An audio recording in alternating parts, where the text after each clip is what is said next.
Nectar of Devotion by Śrīla Rupa Goswami, translated by Śrīla Prabhupāda.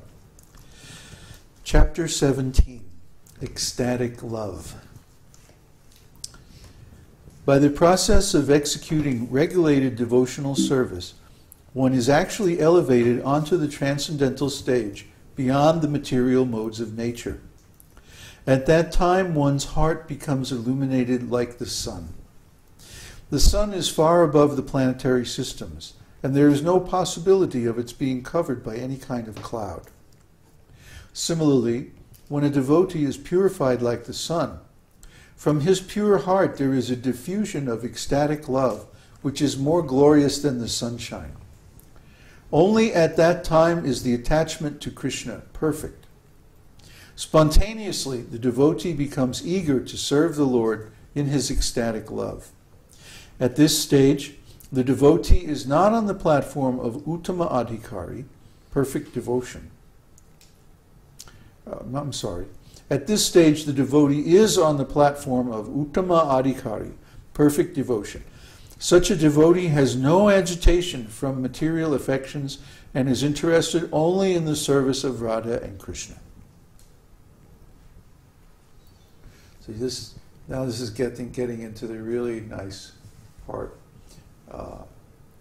where he's talking about, up until now he's been talking about regulated devotional service and spontaneous devotional service, which are both parts of sadhana bhakti.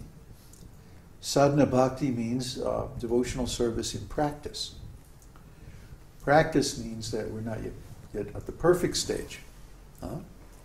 In the beginning stage, which is the offensive stage or the neophyte stage, one has to execute devotional service according to the rules and regulations, because he doesn't really understand what is devotional service or how to perform it. Then when one becomes purified from the gross and subtle material attachments, he enters into the middle stage, madhyamadhikari, where he can actually perform the process of devotional service without making offenses. Then, after some time of performing this practice of spontaneous devotional service, he actually reaches the perfection, which is pure love, prema. Okay, so now we're going to discuss that stage. Remember, both regulated and spontaneous devotional service are still both in the stage of sadhana. Of course, spontaneous is a more advanced stage of sadhana, but still it's sadhana. And only when one reaches this perfect purity, then that's the real thing. To clarify, in the previous chapters, the symptoms of devotional service were explained, along with instructions as to how we may execute devotional service with our present senses, and gradually rise to the platform of ecstasy and spontaneous love. And the two kinds of devotional service, namely devotional service through regulative principles and through spontaneous love, were discussed. Within the stage of the regulative principles of devotional service, there are two divisions, namely executive and effective. This effective portion of devotional service is called bhava, or ecstasy. In this connection, let's break that down. Executive, what does executive mean? Execute. You would just do it. Just execute. Just follow the instructions. That's what an executive means. An executive, like in a business, for example, is usually not the owner of the business, but he's a manager appointed by the owner to carry out certain functions. So the business owner says, you do this. Make our profit next quarter. And the executive, like, yes, sir. He goes off and does it.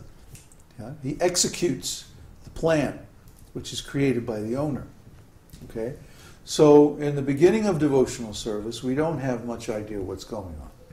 It's like we just have to execute the instructions. Just do it. Why? Because it says here, that's what you're supposed to do. If we get into a big, long explanation, then it gets in the way of actually doing. So in the beginning, it's best to just do it. Okay? But then you reach a stage called the effective stage. And you know, I think that actually should be affective. Affective. There's a difference between the English word effect and affect. Affect, or affective, is a psychological term that refers to the emotional experience that you get from some process, or, you know, it's called affect, emotional affect. Some event or something that you experience creates a certain emotional impression on you, and that technically is termed the affect. So I think this is one of our good old editorial goofs here. Prabhupada knows what he's talking about. And he used the word affective, and they substituted the word effective. Because there's no definition of effective. The word effective actually fits the context here. So the affective portion of devotional service is called bhava, or ecstasy. And we went over many, many different kinds of bhava in our Sunday satsang series some time back. In this connection, there is a statement in the Tantras that ecstasy is the first symptom of pure love for the personality of Godhead, and in that stage, one is sometimes found shedding tears or shivering. Not always are these symptoms manifest, but occasionally. Okay, so Prabhupada doesn't quote the specific Tantra. But well, I remember I got into a big argument with a devotee in LA one time because I said, there's a lot of material in Nectar of Devotion that's drawn from the Tantras. And I guess he thought I was talking about, you know, so-called tantric yoga or tantric sex or something like this. We got into a big argument about it. But here's the quote, right here in chapter 17. There's a statement in the Tantras. Well, it turns out that many of the divisions of Vedic literature, such as the Puranas, the Upanishads, the Itihasas, and so on, are divided into three. For people in the mode of goodness, people in the mode of passion, and people in the mode of ignorance. For example, there are 18 Puranas written by Vyasadeva.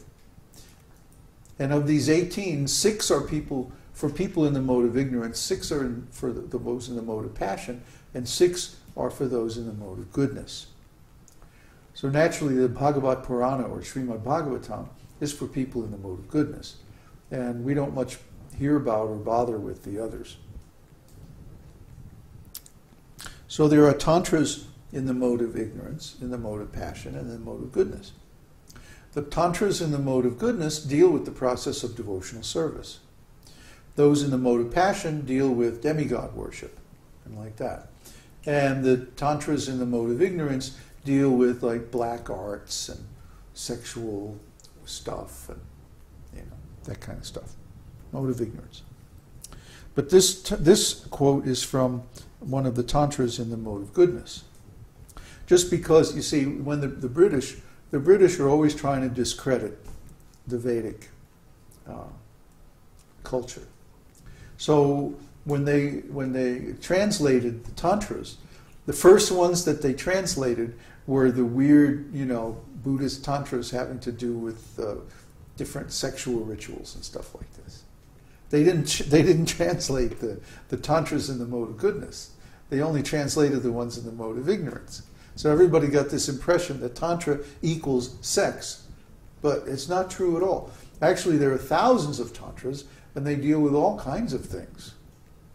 You know, everything from the highest devotional service to, you know, how to do many practical things like agriculture and building, and how to do temple worship, how to select a guru, how to manage a family, how to manage economy, and so many things. Tantras are very extensive. But the theme of the tantras that ties them all together is how to live a spiritual life in the material world. So here we're getting a quote from the Tantra that the affective portion of devotional service is called bhava, or ecstasy. In this connection, there's a statement in the Tantras that ecstasy is the first symptom of pure love for the personality of Godhead, and in that stage one is sometimes found shedding tears or shivering. Not always are these symptoms manifest, but occasionally. When King Ambarish was put into difficulty by Durvasa, he began to think of the lotus feet of the Lord, and thus there were some changes in his body, and tears were falling from his eyes. These symptoms are activities of ecstasy. They are visible in the shivering of the body and the shedding of tears. After the outward appearance of these ecstatic symptoms, they stay within the mind, and continuation of the ecstasy is called samadhi. This stage of appreciation becomes the cause of future exchanges of loving affairs with Krishna. You understand?